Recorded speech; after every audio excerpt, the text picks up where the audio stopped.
Hello, Dom. Time for class. Hey class, today we're going to be talking about the brain. Wow! Hey Dominic, it looks like you know what a brain looks like. Can you come up and draw it for me? Okay, teacher.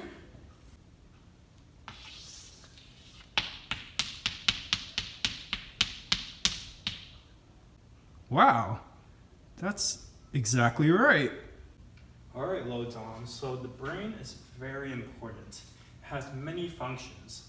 This area of the brain is where you think. This area of the brain allows you to move. And this area of the brain, right here, allows you to feel. So, have you ever tried writing with your feet instead of your hands? Which was easier, your hands or your feet? So why is that? Let me introduce you to the homunculus, or otherwise known as little man. You can see here that his hands and fingers are larger than his feet and toes. Why is that? There's a larger part of this man's brain that controls his hands and fingers. So then that's why it's easier to write with your hands and not your feet. The cortical homunculus represents the sensory information your brain receives from your body. Your brain doesn't really need to know what's going on in all parts of your body, like your arms and your legs. All these limbs really need to do is get your feet and hands in the right place.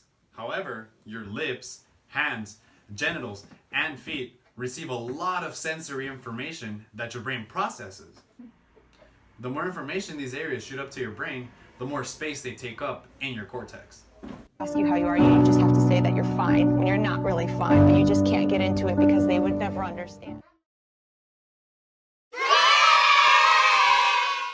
Hello, welcome to class. Today we'll be going over the cortical homunculus.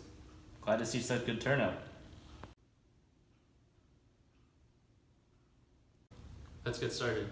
Homunculus is the Latin term for little man.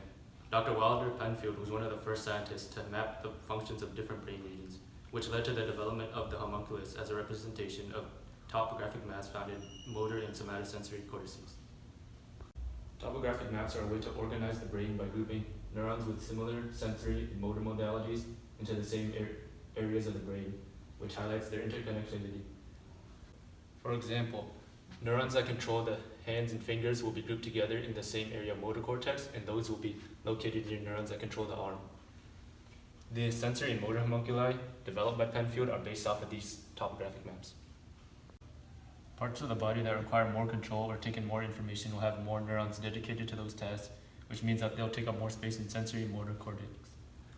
For example, the hands and mouth, despite their small size, are disproportionately represented in the motor cortex, which allows us to finally grasp objects and produce speech. The homunculus clearly shows this with its abnormally large hands and mouth compared to the rest of its body.